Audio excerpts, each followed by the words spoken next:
Okay, I got a great product for us in our house. This is awesome. The Joy Mop.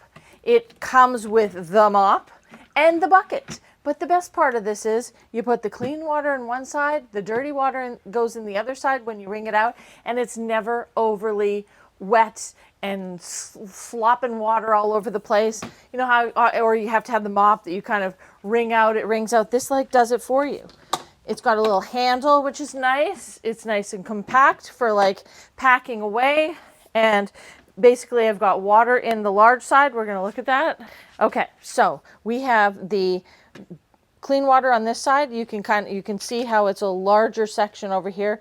Dirty water goes on this side, or dry. So we've got our water in there.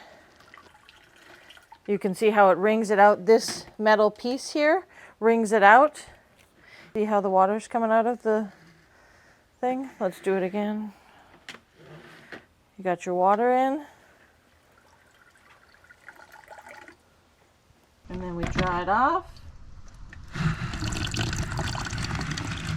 How great is that? We got a flexible end piece, and these remove. Different depending on which one you get. They have they come with extras of these. Take them off, throw them in the washing machine. It's great, and there's all different types of notes on there that tell you this side up, dry, wash. It's perfect. Love it.